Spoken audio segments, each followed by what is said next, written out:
Boa tarde. É com satisfação que a TV PEN UFRJ inicia sua atividade do mês de abril. Como anunciado, trata-se da conferência Vingança e Misericórdia na Justiça Criminal das Comunas Italianas, séculos 13 e 14, com a professora Lídia Luiza Zanetti Domingues. A professora Lídia possui graduação em História pela Universidade dos Estudos de Milão, mestrado e doutorado pela Universidade de Oxford. Nos últimos anos, Lídia atuou como pesquisadora visitante no Instituto de Pesquisa Histórica de Londres, no Instituto Sangalli de História e Ciência Religiosa, de Florença, e desde 2021 é pesquisadora da Universidade dos Estudos de Milão. Nessas instituições, também ofereceu disciplinas e seminários nos níveis de graduação e pós-graduação, e atuou em trabalhos administrativos e editoriais. Entre os temas de interesse da nossa convidada, podemos destacar a história das emoções e a investigação de questões e conflitos jurídicos e criminais das comunas italianas. Daí resultam diversos prêmios e publicações, como artigos, capítulos e livros, autorais e em coautoria, alguns dos quais aguardando publicação. Dentre outros, destacamos Confissão e Justiça Criminal na Itália Tardo-Antiga, Siena, 1260-1330, publicado pela Oxford Press em 2021. A proposta é que a professora Lídia Zanetti faça uma conferência entre 35 e 40 minutos e que, na sequência, passemos às perguntas formuladas pela coordenação do PEN e ou a algumas questões da audiência, com um tempo total estimado em até 60 minutos. Antes de passar a palavra à professora Lídia Zanetti, lembramos que durante toda a atividade, a audiência pode formular questões no chat. No final, passaremos à professora para que avalie, dependendo do tempo que nos restar, como procederá às respostas. Professora Lídia Zanetti, em nome do PEN UFRJ, agradeço sua presença conosco e passo-lhe a palavra. Muito obrigada e boa tarde para todos. Sou eu que agradeço muitíssimo a professora Andréa Frazão para ter me convidado e todos os outros que participaram na organização deste evento. É uma grande honra para mim estar aqui e é a primeira vez que eu apresento o meu trabalho em português, então espero poder contar com a vossa paciência. Se eu posso começar a projetar as minhas diapositivas agora, obrigada. Então, essa palestra é baseada em minha pesquisa doutoral, que teve como objetivo entender como modelos muito diferentes de gestão da justiça criminal poderiam coexistir nas comunas italianas do final da Idade Média, e que papel teve a espiritualidade no desenvolvimento desses sistemas. O ponto inicial foram, portanto, as aquisições da historiografia italiana sobre a justiça e a violência nas comunas, que foram desenvolvidas entre os anos 90 do século passado e a primeira década de 2000. Os resultados dessas pesquisas eram parcialmente contraditórios, porque, de um lado, o historiador Andrea Zorzi chegou a demonstrar que a vingança, longe de ser uma prática de resolução de conflitos limitada à aristocracia, como havia sido interpretada tradicionalmente, era um fenômeno comum a todas as classes sociais. Zorzi demonstrou, através de uma análise de obras literárias da época, que uma parte fundamental da pedagogia cívica das comunas italianas era considerar a vingança como a resposta apropriada à violência ou outras formas de ofensa realizadas por inimigos contra si mesmo ou contra o próprio círculo de amici ou amigos, ou seja, aqueles aos quais se estava vinculado por solidariedade ou vínculos familiares. Outras pesquisas também mostraram que insultar publicamente aqueles que renunciavam ao direito de se vingar de seus inimigos era uma prática difamatória comum. A vingança era assim considerada não apenas um direito, mas também um dever, a única maneira de preservar a reputação, um bem intangível de importância fundamental para a posição social de um indivíduo e do grupo ao qual ele pertencia, a perda do qual era considerada quase irreparável. E por estas razões, os estudiosos falaram de uma cultura da vingança como dominante na Itália medieval tardia e argumentaram que os estatutos comunais legitimaram esta prática durante toda a Idade Média, limitando-se a regulá-la para evitar a escalada dos conflitos em guerras duradouras. Do outro lado, porém, outros pesquisadores demonstraram que nas comunas italianas o crime era percebido cada vez mais como um assunto público que precisava ser tratado pelo governo e não pelos cidadãos particulares e suas famílias. Isto levaria a tornar a vingança uma prática ilegal. O caso mais claro, em que uma legislação comunal admitiu abertamente a legalidade da vingança, é o de Florença, o caso de estudo do próprio Zorzi. Os estatutos da cidade ratificavam aquela que em latim era chamada competens vindicta, ou seja, a vingança que, e aqui eu estou citando a fonte, não infligiu maior dano ou ofensa do que aquela que foi recebida, e que estava confinada ao infrator original. Entretanto, historiadores como Trevor Dean questionaram se a legislação florentina pode ser considerada típica da atitude das cidades italianas do final da Idade Média em relação à vingança.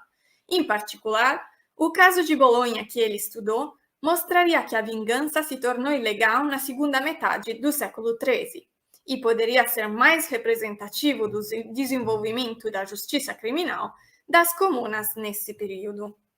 Então, para tentar resolver esse debate aberto, eu me concentrei em um terceiro caso de estudo, a cidade toscana de Siena, que é situada a cerca de 50 quilômetros ao sul de Florença, e que chegou a ter cerca de 50 mil habitantes no começo do século XIII, e que era um importante centro financeiro e cultural da Europa, que ainda conserva muitíssimos monumentos da época medieval, como vocês podem ver.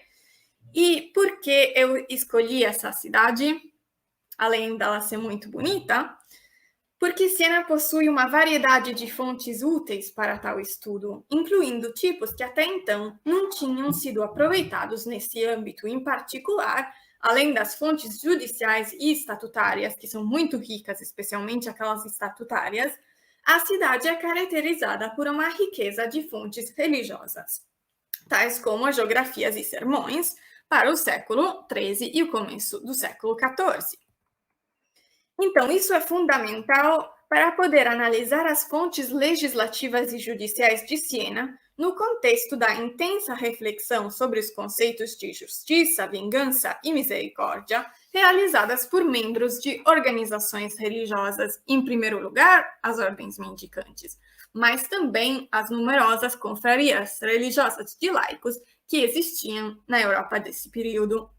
Os mais recentes desenvolvimentos na historiografia das comunas italianas, como, por exemplo, as obras que eu coloquei aqui na tela, de Glenn Kumera e Catherine Johnson, destacaram a necessidade ainda não satisfeita de associar práticas políticas e judiciais seculares com elaborações religiosas sobre o tema da justiça, em contraste com a tradição interior de se concentrar exclusivamente ou em fontes seculares ou em fontes religiosas.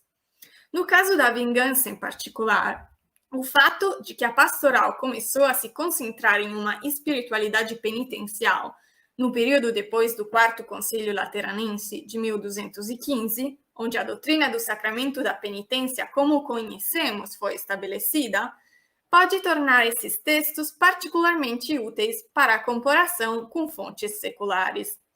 Como a doutrina da confissão tinha sido moldada pelo uso extensivo de metáforas judiciais, em particular aquela da confissão como tribunal interno, ela poderia ser um dos principais paradigmas através dos quais as pessoas religiosas poderiam refletir sobre conceitos como violência e justiça, de forma a influenciar o resto da sociedade sobre essas questões. Com esta análise, pretendo, então, não só contribuir para o debate sobre a legalidade da vingança, que eu já descrevi, mas também reexaminar outra argumentação sobre a relação entre vingança e justiça nas comunas italianas, que ganhou também ampla aceitação na historiografia atual. Esta é a teoria segundo a qual a vingança desempenhou um papel tão essencial nas comunas do norte da Itália que a justiça comunal do final da Idade Média pode ser concebida principalmente, se não exclusivamente, como uma forma de vingança. Por avaliar o papel da vingança no sistema jurídico das comunas italianas, é necessário, em primeiro lugar, fornecer uma definição desse conceito.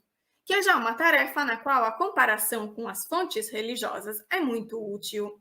Porque nos textos pedagógicos laicos, nos estatutos comunais e nos atos judiciais, de fato, o significado da palavra vindicta é geralmente considerado como um dado adquirido e não é claramente explicado. Geralmente, no entanto, podemos dizer que nestes tipos de fontes, esses termos estão ligados a um conjunto de sentimentos, como raiva e sofrimento, que induzem o vingador a aliviar a dor resultante de ter sofrido uma ofensa que prejudica a sua honra, através de uma ação de vingança que converte esses sentimentos negativos em um sentimento de satisfação. Essa ideia aparece muito claramente nesta frase do comerciante florentino Paolo da Certaldo, ou seja, a causa mais importante da alegria é a vingança, a da dor é receber uma ofensa do próprio inimigo. E mesmo nos documentos de Siena, as pessoas tendem a justificar as suas ações de vingança não com base em uma lógica abstrata de punição, mas de reações emocionais, como no caso do Mino Dicione Picchiati. Em seu pedido para ser readmitido em Siena em 1304, depois de ter vingado a morte do seu pai sobre o assassino deste último, Mino explica sua ação criminosa dizendo que ele não podia suportar tanta dor pela morte do seu pai. A teologia e a jurisprudência romano-canônica, por outro lado, forneciam há muito tempo definições de vingança baseadas em princípios mais abstratos, segundo os quais a vingança poderia ser descrita como um princípio de perfeita simetria na retribuição de uma ofensa. A vingança como princípio abstrato de justiça poderia, assim, ser vista como equivalente à ideia bíblica de olho por olho. Isso é claramente expresso já por Isidoro de Sevilha em suas etimologias do VII século, onde ele define a lei do talhão como a reciprocidade da vingança para que se receba uma pena equivalente ao crime que se cometeu.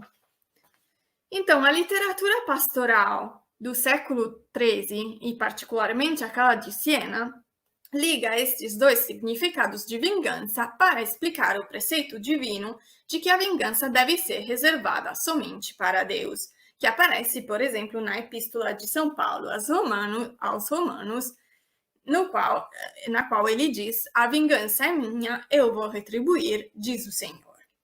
E é precisamente o conjunto de sentimentos que os homens sentem quando recebem uma ofensa de um inimigo que os impede de entender qual deve ser a proporção correta a ser aplicada ao punir um crime, de acordo com os autores religiosos deste período. Devido à influência da filosofia aristotélica, a emocionalidade era vista nessa época como um produto da fisiologia humana e, portanto, como moralmente neutra. Entretanto, apenas a razão intervinha no processo, permitindo às emoções de se tornarem palavras ou atos, elas adquiriam imediatamente uma conotação moral. Isto significava que os sentimentos podiam sempre ser interpretados como bons ou maus, conforme conduzissem ao arrependimento por seus pecados ou o impedissem. O caso da raiva, porém, constitui uma parcial exceção, segundo os pregadores da época. A predisposição para o pecado, adquirida pela humanidade após o pecado original, era vista como algo que tornava quase automático passar desse sentimento para a sua versão malvada, ou seja, o pecado mortal da ira. O pregador dominicano desse período, Ambrogio Sansedoni de Siena, deixa claro que a emocionalidade humana é um impedimento que coloca o princípio de retribuição simétrica além das possibilidades do discernimento humano, mesmo se ela é um dos caminhos que constituem a justiça divina. Ele diz: "Eu digo que aquele que julga deve julgar corretamente e não estar irado. Se ele realmente julga com justiça e não com base na raiva, eu digo que ele age com justiça. Portanto, digo que Nosso Senhor não se enfurece com raiva ou ódio, mas julga justamente e, como um juiz justo, castiga e extingue o mal." Nessa estigmatização completa da raiva, é possível notar uma diferença entre a teologia e a pastoral. De fato, Tomás de Aquino também tinha teorizado a existência de uma forma positiva de raiva, chamada ira per zelum, que tendia a promover a implementação da justiça em vez de impedi-la, pois seu propósito não era o desejo de fazer sofrer um ofensor, mas a restauração da ordem legítima das coisas. Mas os pregadores desse período conheciam muito bem a doutrina tomística. Basti pensar que Ambrogio Sansedoni tinha até sido um companheiro de estudos de Tomás em Paris. Mas eles se dirigiam a um público diferente do dos tratados teológicos e muito mais diversificado social e culturalmente. Era necessário evitar que este público mal entendesse estes complicados discursos acadêmicos e assim acabasse justificando sua participação em conflitos violentos.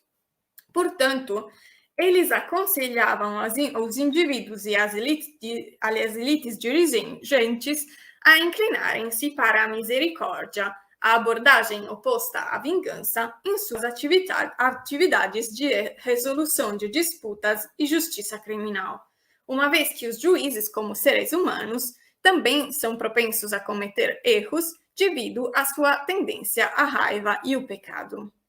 A virtude da misericórdia é de fato definida pelos autores religiosos deste período como uma troca não simétrica.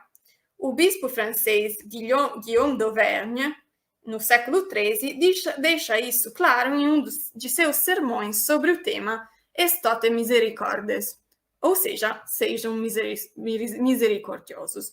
Ele diz que a misericórdia é o melhor dos mercadores, pois recebe as riquezas da eternidade em troca de uma pequena oferenda. Assim, os autores religiosos descrevem a justiça divina como um conjunto de caminhos em resposta ao pecado, que vão desde a simetria total, ou seja, a vingança, até o perdão total, ou seja, a misericórdia, que é descrita como o caminho preferido de Deus, como pode ser visto nesta outra citação de um sermão de Ambrogio Sansedoni. Eu respondo e digo que Deus está mais inclinado à piedade do que à vingança, à misericórdia do que à justiça, e espera até que você se arrependa. E aqui na tela vocês podem ver uma imagem do manuscrito dos sermões de Ambrogio Sansedoni, que é conservado na Biblioteca Comunal de Siena, e que é do começo do século XIV.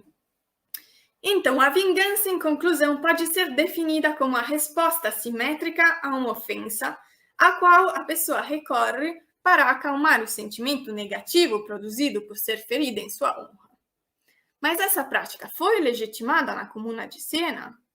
Isto não é tão fácil de se entender inicialmente, porque nos estatutos da cidade, que são numerosos, como eu disse, por Siena, e aqui vocês podem ver dois exemplos, um de 1287, outro de 1309 e 1310, tem duas regras principais que se referem à vingança, mas que no passado foram interpretadas como prova da sua legalidade, mas que não são extremamente claras, como a gente vai ver. Então, a primeira é conhecida como a lei contra, em latim, vindicta in alium quam in principalem, e previa punições severas contra aqueles que se vingassem de alguém que não tivesse sido autor de uma ação criminal anterior contra eles. E a pena, neste caso, seria 3 vezes o valor da multa pelo crime cometido, ou a pena de morte se estivesse prevista para esse crime. Alguns estudiosos têm argumentado que esta regra é um sinal do que a vingança era legal se realizada sobre a pessoa certa, porque não tem nenhuma indicação de uma punição para aqueles que se vingavam diretamente de seu inimigo. Pelo contrário, a vingança realizada sobre pessoas não envolvidas originariamente no conflito, mas parentes dele ou amigos, poderia ter escapado ao controle do governo e degenerado em uma guerra duradoura e, portanto, era ilegal.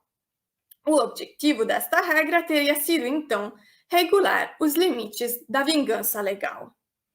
Embora não tenha dúvida de que este capítulo tinha o fim de evitar a escalada dos conflitos em disputas maiores, interpretá-lo como um sinal de que a vingança se regulada era legal é um argumento baseado em provas não comprovadas, uma vez que não existem provas em contrário de que aqueles que cometeram sua vingança sobre a pessoa certa não estavam sujeitos às punições regulares por crimes violentos, ao invés de uma multa 3 vezes maior. Passamos agora para a segunda regra, referente à vingança, que aparece a partir dos estatutos de 1309 e 1310. E seu conteúdo é o seguinte: o título do capítulo é Aquele que se vinga de um inimigo público ou de um de seus parentes até o 3º grau não deve ser acusado de assassinato, ou, na versão italiana do texto, assassínio. E o capítulo diz: além disso, foi estabelecido e ordenado que, se um cidadão ou habitante do território de Siena se vinga de um ou mais inimigos públicos ou os ofende, o vingador ou aqueles que ofenderam o pai ou filhos ou irmãos de seus inimigos não podem ser acusados, processados ou submetidos a um inquérito como assassinos, ou seja, por se vingarem ou ofenderem por dinheiro, não obstante qualquer outra regra contida nesses estatutos. E esta regra deve ser considerada uma exceção a todas as outras regras que falam contra ela. Então, novamente, pode parecer que a lei de Siena isenta explicitamente os vingadores da punição. Mas a palavra assassino, no vernáculo local, não significa, como no italiano ou no português modernos, uma pessoa que comete qualquer tipo de homicídio, mas um termo que indica especificamente um assassino por encomenda, como é evidente nas palavras por se vingarem ou ofenderem por dinheiro, que aparecem no texto da norma e que eu sublinhei, porque são muito importantes. A vingança, então, não parece uma prática legítima, mas sim uma circunstância atenuante, porque socialmente mais aceitável em comparação com o assassinato por encomenda, que estava sujeito a penas mais severas por causa da sua natureza traiçoeira. Em Siena, de fato, certos tipos de assassinatos e agressões estavam sujeitos a penas financeiras, enquanto os assassinatos ou ferimentos por encomenda eram sempre punidos com uma sentença corporal.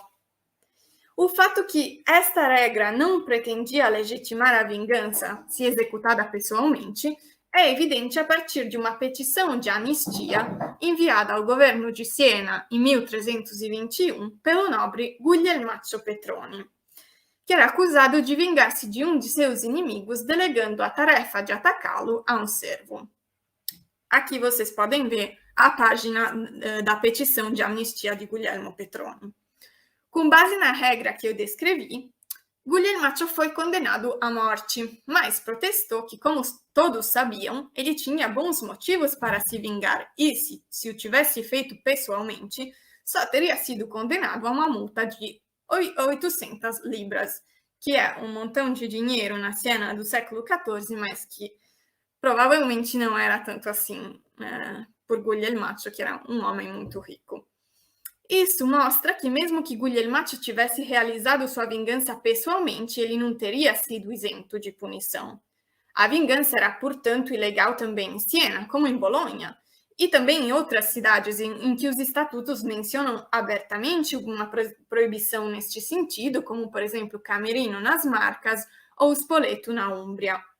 A situação florentina parece, então, uma verdadeira exceção, para a qual nenhuma explicação definitiva pode ser dada neste momento. Além disso, outras normas da legislação de Siena mostram como a comuna não só intervinha contra todas as ações violentas, inclusive aquelas motivadas pela vingança, como criminosas, mas também tentava desencorajar a aplicação das obrigações sociais que estavam ligadas a pertencer a uma cultura da vingança. Isso é evidente, por exemplo, em um outro capítulo dos Estatutos de Siena, que prevê uma sanção de 200 libras para um crime descrito como, em latim, improperare homicidium, uma expressão que pode ser traduzida a grosso modo como insulto para incitar a cometer assassinato. Os documentos judiciais preservados em Siena neste período parecem indicar que a regra se referia à prática de insultar pessoas que se recusavam a se vingar ou atrasavam sua vingança depois que um membro da família tinha sido vítima de violência. E, como vimos, essa é uma prática bem documentada para toda a área italiana neste período, uma vez que, como vimos, a vingança era considerada como um dever do homem respeitável e que se recusar a se vingar era interpretado como um sinal de covardia. Por exemplo, em 1298 encontramos um caso de um réu condenado por dizer a outro homem, cujo relacionamento, infelizmente, com o réu não está especificado na fonte: Patino, você está demorando, apesar do fato de seu pai ter sido morto, como você bem sabe, e a vingança ainda não foi executada. E é preciso aqui notar que os insultos relacionados à vingança eram punidos em Siena com uma pena muito mais severa do que outros tipos de insultos, que eram punidos com uma multa que variava de 40 soldos a 25 libras. Isso é um sinal que, muito provavelmente, a comuna queria apresentar este comportamento como particularmente perigoso para a ordem pública. Um argumento semelhante pode ser feito sobre a promoção na legislação de Siena de modelos emocionais apoiados por religiosos locais e caracterizados por uma aversão à raiva. Como observado pelo Dance Mail, nas sociedades medievais tardias, os termos odium ou inimicícia descreviam tanto uma relação pública de inimizade duradoura, como os sentimentos de ódio que se pensava serem parte de uma tal relação. Esta instituição social, segundo as palavras do próprio Smail, era reconhecida pelos estatutos de Siena, que permitiam àqueles que tinham uma relação de inimizade aberta com outro membro da comunidade o porte de armas defensivas depois de ter obtido uma licença especial. Mas, ao mesmo tempo, a partir da década de 1280, a legislação foi cada vez mais no sentido de apresentar esse status de ódio ou inimizade como socialmente inaceitável e indesejável. Por exemplo, aqueles que eram em latim odio gravati, ou seja, dominados pelo ódio, eram, juntamente com os doentes e os indigentes, os únicos adultos isentos de participar da festa da Assunção da Virgem Maria do 15 de agosto, que é uma pedra angular da espiritualidade e da identidade cívica de Siena, em que a autoridade da cidade sobre seu território era encenada através de uma oferta de velas no altar-mor da catedral por representantes de todas as comunidades súditas. Ser excluído de tal celebração era quase uma afirmação simbólica de sua condição de cidadãos de segunda classe.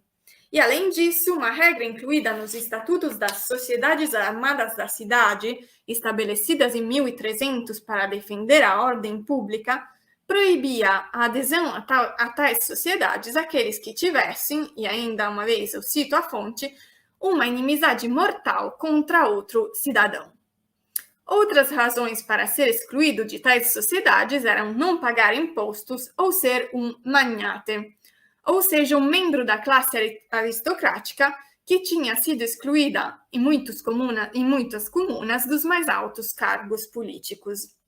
Os membros dessas categorias, como muitos estudiosos da Itália comunal indicaram, eram vistos quase como inimigos internos da comunidade e não beneficiavam de todos os direitos reservados aos cidadãos normais.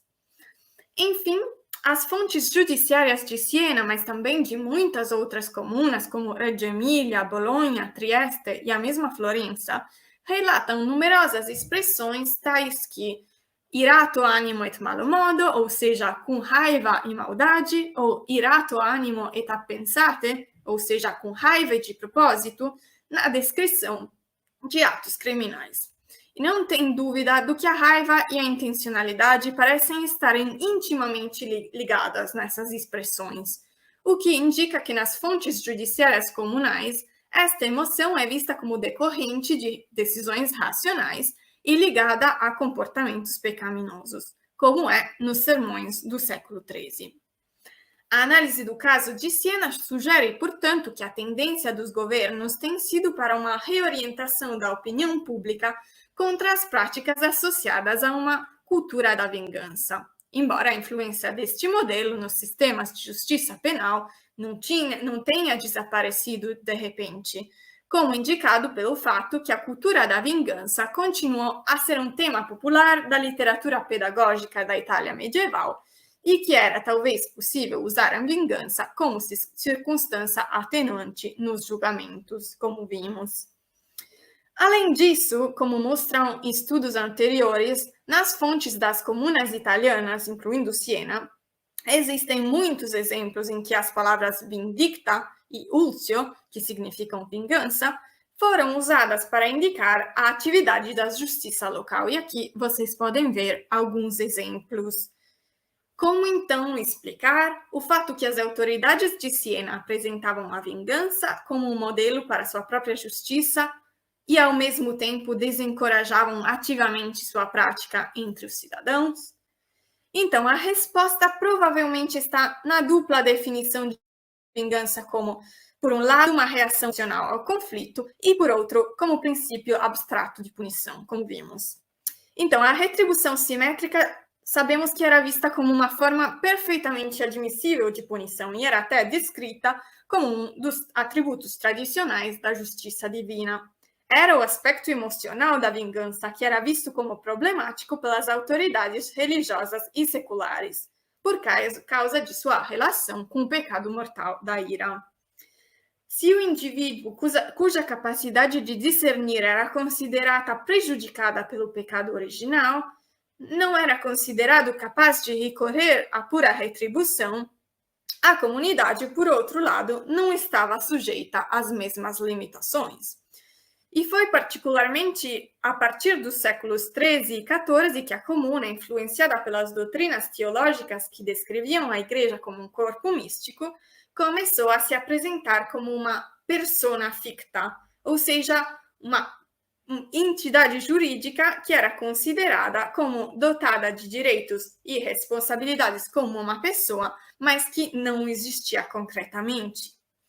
Estes sujeitos coletivos eram antropomorfizados o suficiente para serem considerados capazes de sentir e ser ofendidos, como emerge da famosa definição de crime do jurista do século XIII, Alberto da Gangino, que fala de ofensa ao Estado, em latim, injuria rei publice. Mas como uma entidade imaginária, a comuna não estava ligada pelas mesmas reações fisiológicas e pela mesma propensão para converter as emoções em pecados que os indivíduos. A ira da comuna foi concebida em termos metafóricos, como um instrumento para incutir medo nos criminosos e promover uma reforma dos costumes pecaminosos, da mesma forma que uma tradição teológica secular tinha distinguido a ira de Deus da ira humana. Os sermões de Ambrogio Sancedoni seguem claramente esta tradição que remonta aos padres da Igreja Latina, que tinham uma visão muito menos positiva da raiva do que a de Tomás de Aquino. Isto é evidente quando este pregador distingue entre a ira afetiva dos homens, que é um sentimento fonte de ações pecaminosas, e a ira efetiva de Deus, que é livre de qualquer verdadeiro caráter emocional e é, em vez disso, um instrumento para a manifestação de uma justiça perfeita.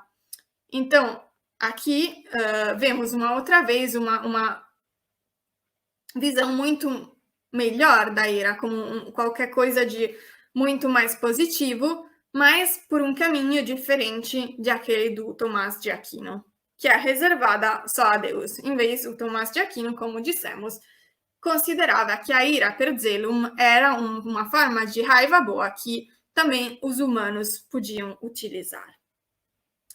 Então, assim como muitos outros soberanos europeus, a comuna também podia legitimar sua política judicial reivindicando o papel de vigário de Deus na terra, uma ideia que tinha sido frequentemente promovida na Idade Média com base em Romanos 3:1, que diz: a autoridade vem somente de Deus e toda autoridade que existe é querida por ele. E, por consequência, podia reivindicar um utilizo legítimo da vingança como abordagem à justiça.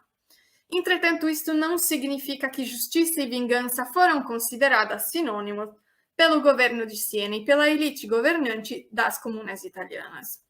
Da mesma forma que não só a vingança, mas também e sobretudo a misericórdia era vista como parte integrante da justiça divina, uma comuna que queria se apresentar como o espelho da justiça de Deus tinha que abrir espaço para o perdão, ao mesmo tempo em que exaltava a dura vingança contra os transgressores de suas próprias leis.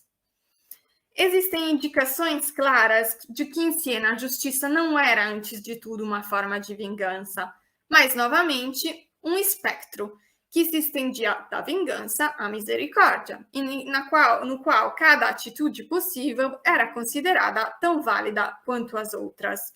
E somente o contexto específico de uma ação política empreendida pela comuna poderia determinar qual prevaleceria.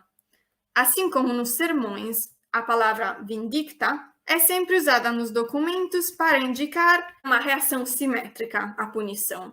Enquanto justiça é muitas vezes um termo genérico, o significado do qual, em um contexto específico, é esclarecido pelas expressões que o acompanham.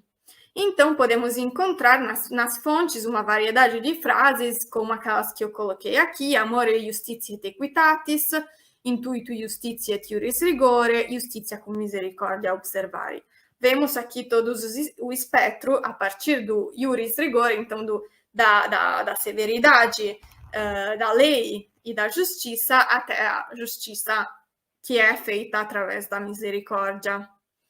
A palavra misericórdia aparece também separada da justiça para indicar uma reação assimétrica ao crime e é quase sempre relacionada ao conceito de piedade religiosa, como vimos aqui na expressão intuito pietatis et misericordia.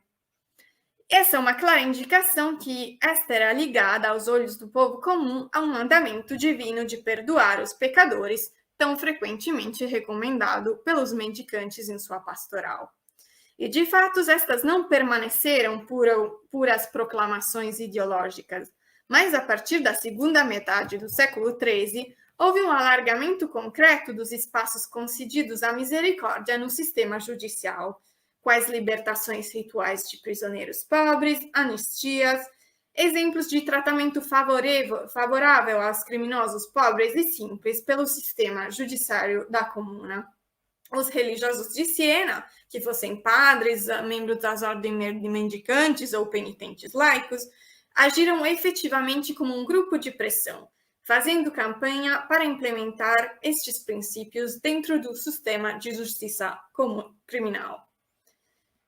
As ideias de origem religiosa sobre a justiça divina, que surgiram em particular de uma reflexão sobre os papéis da misericórdia e da retribuição no sacramento da penitência e nas outras arenas em que Deus age como juiz, parece, portanto, ter moldado também as definições do mesmo conceito nas comunas italianas.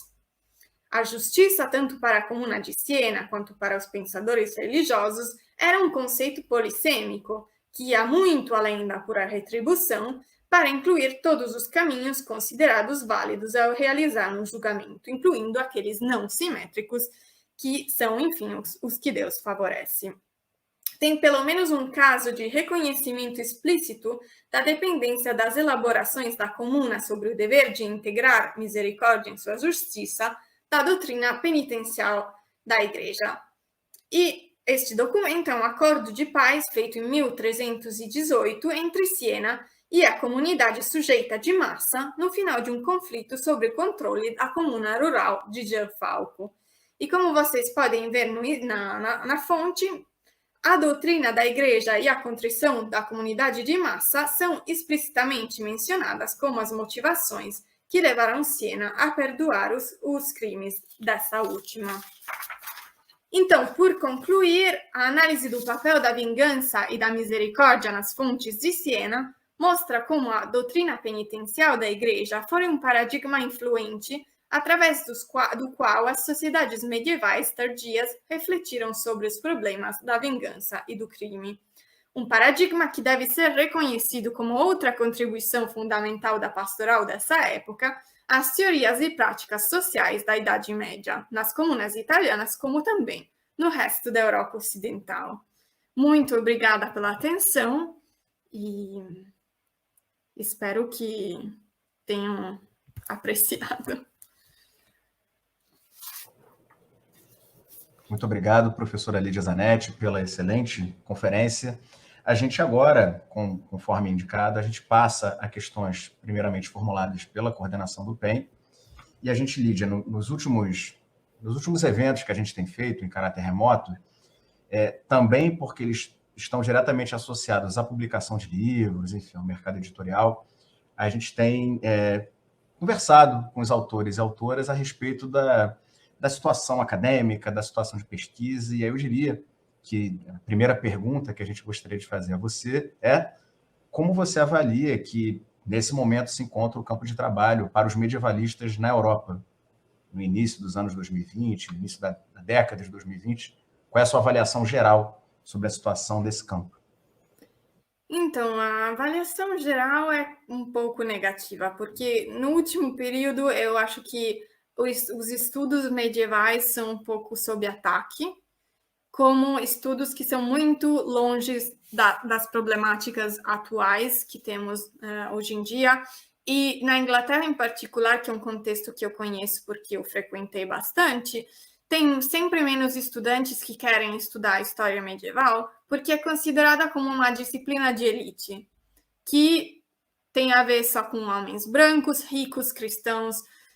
Isso não é verdade, ao meu parecer. Eu acho que os estudos medievais são muito mais abertos ao estudo de todas as formas de diversidade, mas essa é a imagem que passou também por causa da utilização da Idade Média por movimentos políticos de extrema-direita.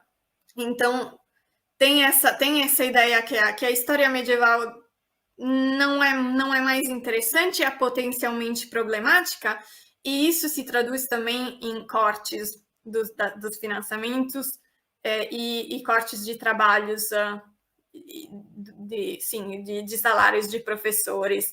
Isso aconteceu na Inglaterra, em particular, em algumas universidades, onde os estudos medievais foram eliminados praticamente completamente, o que é muito negativo, obviamente, para a disciplina. Do outro lado, porém, por dizer algo positivo nesse panorama um pouco triste, tem muitas novas perspectivas que se abrem nesse último período, como, por exemplo, a Animal History, que focaliza os animais. Na Idade Média, a história das emoções, a história da experiência. Então, dá para ver que o trabalho dos medievalistas na Europa está avançando muitíssimo e que as perspectivas são muito diferentes, que não são por nada concentradas somente nas elites e nos homens, por exemplo, porque a história do gênero, a queer history, são perspectivas que são muito importantes na Europa, em particular nos países anglófonos, na Inglaterra e no norte da Europa, mas também na Itália, na França. Dá sempre mais para ver que essas perspectivas são consideradas e trabalhos importantes são produzidos.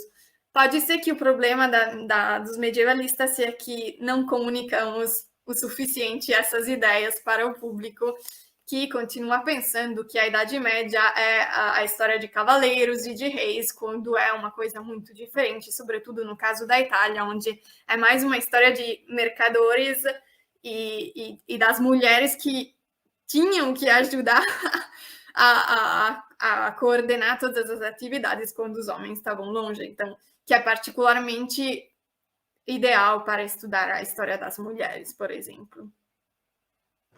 Lídia, bom, um breve comentário.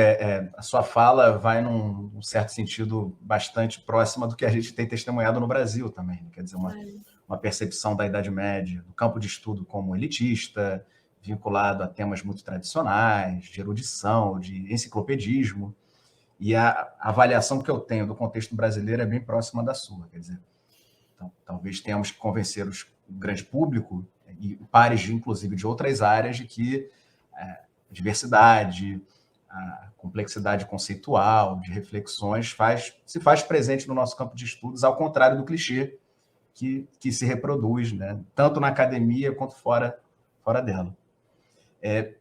A segunda questão, e aí caminha-se mais para a questão dessa publicação mais recente, que a gente mencionou no início, queria que você falasse um pouquinho mais, caso você queira, sobre o livro que você publicou recentemente, esse que eu traduzi para o português como Confissão e Justiça Criminal na Itália Tardo Medieval, Siena, 1260 a 1330. Como se deu o processo de produção do livro, enfim, os desafios, como ocorreu esse processo de produção mais específico, dentre outras obras que você possui. Sim, então, para ligar essa resposta à primeira questão, é um livro em que eu tentei mostrar com uma possibilidade de como o estudo da Idade Média pode contribuir à reflexão sobre assuntos atuais, ou seja, o assunto de como a gente reage na frente da violência ou do crime violento. E a questão se é uma reação natural, biológica, que vem da evolução humana, ou se é uma reação cultural, ou se é uma coisa entre as duas, porque uma perspectiva muito importante da historiografia dessa época é aquela que considera que a biologia acontece em um contexto histórico-cultural e que não, essa dicotomia não funciona tão bem assim entre natura e cultura, mas é mais um biocultural brain, um cérebro biocultural que a gente tem, como alguns historiadores disseram. Então, aquilo que eu tentei ver é o porquê na Idade Média as pessoas reagiam ao crime de uma maneira muito diferente da nossa. Como eu disse, a vingança era uma prática muito comum, que a gente hoje em dia considera como o oposto da justiça, mas que na época era considerada uma resposta correta. E do outro lado, porque nas fontes religiosas, de vez em quando, acontece que os santos libertam todos os criminais de uma prisão, mesmo aqueles que são culpáveis, que mereceriam de ficar em prisão, segundo a nossa ótica. Então, eu me dei conta que no debate até aquele momento, só as fontes seculares tinham sido consideradas, então a única alternativa era de uma transformação de práticas de justiça privada, como a vingança, que se mudaram para práticas de justiça pública, como os julgamentos nos tribunais. Mas eu acho que essa é uma narração muito simples e que as coisas eram mais complicadas, porque temos que considerar também a influência da igreja e de todas esses modelos, não só de comportamento, mas também de emocionalidade que a igreja promoveu nessa época. E aquilo que eu concluo, que claramente é só uma resposta parcial ao problema que eu tentei resolver, que não posso resolver sozinha, mas que esses três modelos, essa tríada de modelos, em vez de uma dicotomia, é presente em muitas das sociedades que foram estudadas também por outros historiadores e também na sociedade atual, porque também na sociedade atual tem formas de justiça que tentam fazer acontecer um perdão entre as partes em causa, formas de justiça que são definidas como restaurativas das relações humanas. Então, dá para ver que a dinâmica entre todos esses modelos, esses três modelos, muda no curso dos séculos, com certeza, mas os modelos continuam reaparecendo. Excelente, Lídia.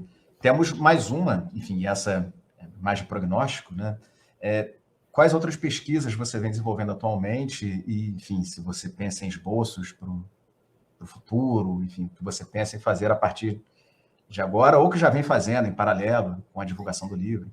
Falar mais um pouco sobre isso. Então, o meu novo projeto que eu tô desenvolvendo durante o meu pós-doutorado é ligado com o primeiro e é sobre atitudes relativas ao uso da violência em âmbito judiciário Então, particularmente a pena de morte, mas também a tortura, as mutilações. Isso também vem de um desejo de contribuir à questão de por que as pessoas decidem que é legítimo matar alguém na justiça ou menos, que, ao meu parecer, é um tema muito atual, visto que, infelizmente, sempre mais políticos tentam reintroduzir a pena de morte, a tortura. E, então, é uma pesquisa que eu estou desenvolvendo agora, então ainda não tenho resultados finais a apresentar, mas eu quero rever a ideia que, muito primitivista, que as pessoas pré-modernas, como os medievais, tinham esse gosto pela violência e pelo sangue, que também é muito presente nas séries TV que se inspiram na Idade Média. Game of Thrones é com certeza a mais conhecida, porque parece que, em vez as pessoas tiveram que ser educadas a aceitar os espetáculos violentos. Não é uma coisa natural dos medievais, mas é um fenômeno que tem que ser contextualizado historicamente e que não é tão simples assim como pensamos. Excelente, Lídia, e acho que absolutamente pertinente estudar violência, perspectiva histórica. Acho que é bastante pertinente também para o público brasileiro, enfim, né, tratar a violência nessa perspectiva crítica. E a gente agora, se você estiver de acordo, a gente pode passar para algumas questões da audiência que nos assiste. Certeza. Eu vou pedir ao Paulo que projete a primeira pergunta que a gente tem, do nosso colega muito querido, professor Marcelo Pereira Lima, que pergunta, Lídia: há penalidades estipuladas nessa documentação de Siena que recaem sobre pessoas que cometessem delitos de vingança, usando técnicas médicas, ervas, poções e etc.? Se há penalidades estabelecidas, estipuladas, quais seriam as punições nesses casos? Então, nos estatutos não tem nada sobre isso. Esse é um caso que os estatutos não contemplam, mas na prática a gente vê que isso acontecia, com certeza. Não tem uma referência explícita na vingança. Não importa se a motivação era a vingança ou menos, porque o crime de veneno, de envenenamento de uma pessoa era considerado, como o assassino por encomenda, um crime particularmente traiçoeiro. E então era punido com eu não sei como é que se diz em português, as pessoas eram queimadas. Acho que entender.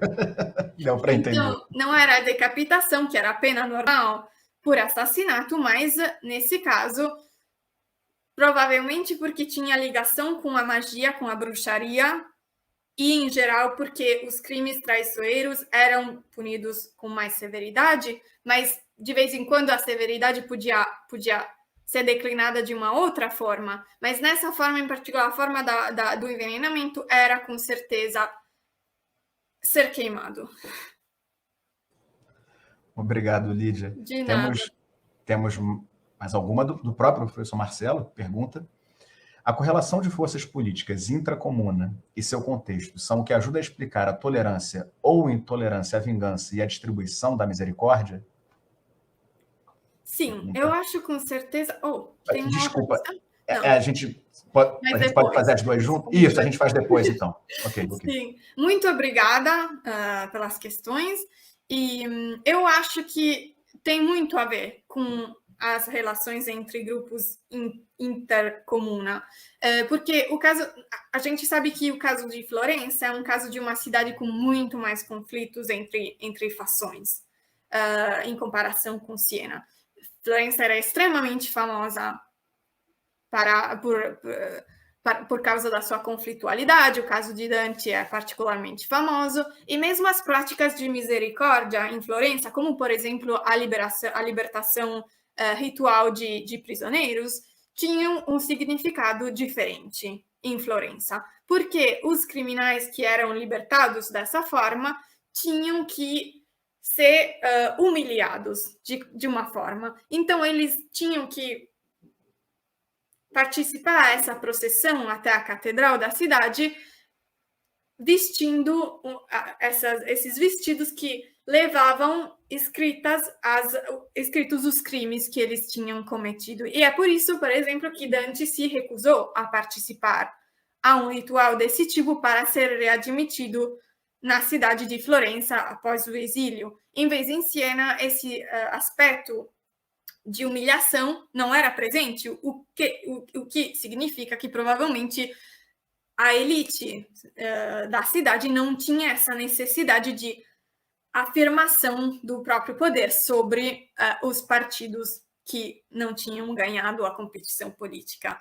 Então, isso é um dos elementos, mas eu acho que tem também outros, porque Florença, por exemplo, tinha conservado a jurisprudência dos longobardos e não tinha convertido ao direito romano como em vez tinha feito Siena. E nós sabemos que o direito romano não prevê a vingança nas leis criminais que o Império Romano possui. Então, isso é um outro elemento ainda, e pode ser também um elemento religioso, porque parece que em Siena a relação entre a comuna e os religiosos era diferente daquela de Florença, e também o culto da Virgem Maria, que era a mãe de misericórdia por excelência, era muito mais desenvolvido em Siena, onde a Virgem é a patroa da cidade até agora, e a festa principal é aquela do 15 de agosto. Excelente. Lídia, se você estiver de acordo, eu vou tentar reunir a outra parte da pergunta do Marcelo com mais uma pergunta que a gente recebeu. O Marcelo continuava a questão, né? Perguntando se isso funcionava para vários grupos sociais ou se dependia do status sócio-jurídico. E aí vem a pergunta da Andréa Torres. Né? Em outras atividades acadêmicas suas, você tem pensado os conceitos de público e privado. Como ele aparece na sua própria pesquisa, sobretudo relacionada a essa ideia, de uma normatização das emoções. Acho que a gente conseguir reunir, não sei. Sim, vou tentar reunir, mas eu tenho uma pequena dúvida sobre a primeira questão. Se a questão é sobre se a vingança era ilegal para todo mundo, ou se era para diferentes grupos sociais, ou se a questão é sobre a política ao interno da comuna. Vamos tentar voltar? Paulo, você consegue colocar a pergunta? A primeira parte ou essa? Perfeito. Então... Perfeito. Forças políticas. Sim. Então, eu vou começar de qualquer jeito respondendo a segunda pergunta sobre o privado e o público, sim.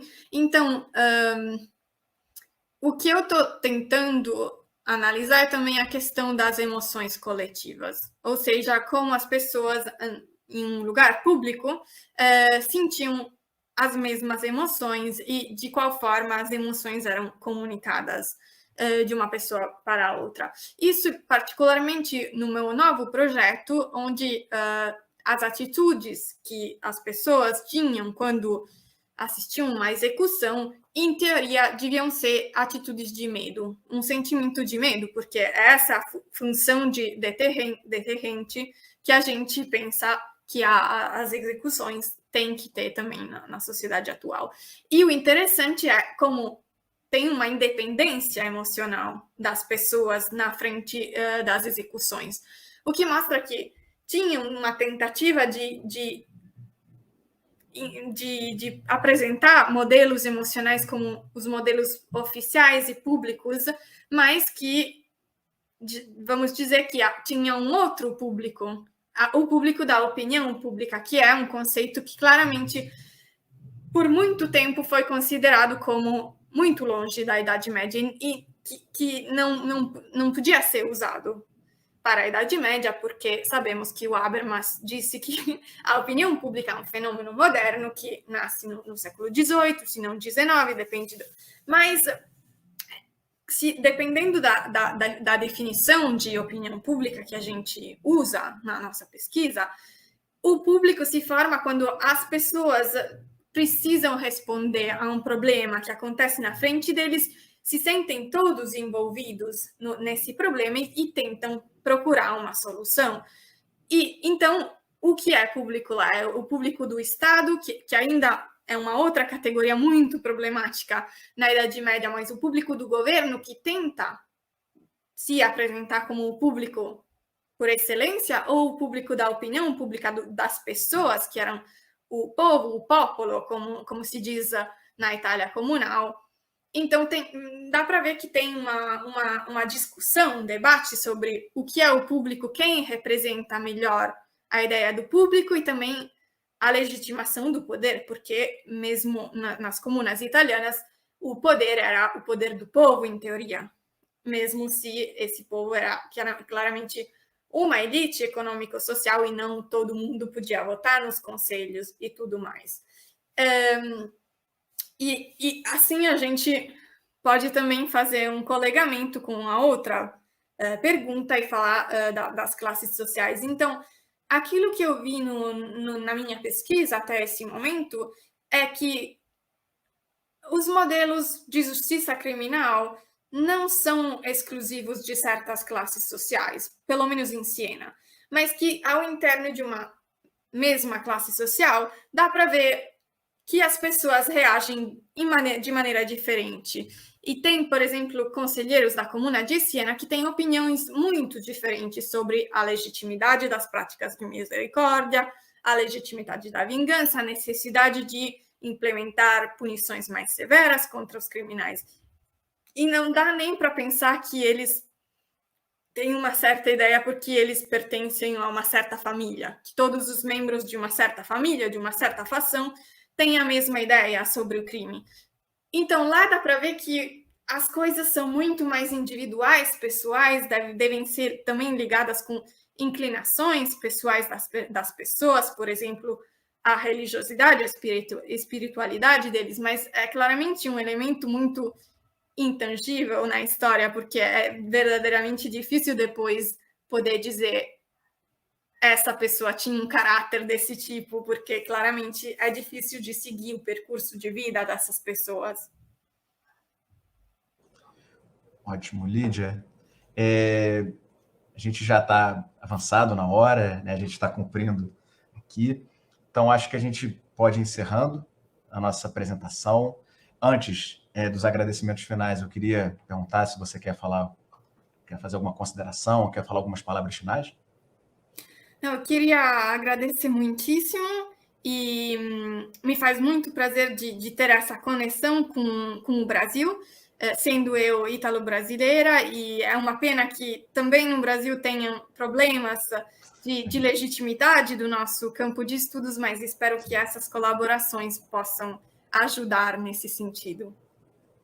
Lídia, muito obrigado. A gente agradece mais uma vez pela exposição excelente, pela resposta às questões que foram apresentadas, também muito instigantes. Essa temática é extremamente relevante, acho que para o âmbito da história pública no Brasil e, de modo mais específico, para os estudos medievais do Brasil, mas também da América Latina como um todo. E a gente tem certeza que a sua contribuição vai trazer resultados muito positivos para o nosso público. Então, antes de encerrar, eu queria lembrar quem nos assiste que acompanhe o conteúdo da TV PEN no YouTube, que ative as notificações, que siga o PEN UFRJ e o PEN UERJ nas redes e que acompanhe também a nossa homepage. Uma boa tarde a todos, todas e todes, e até a próxima.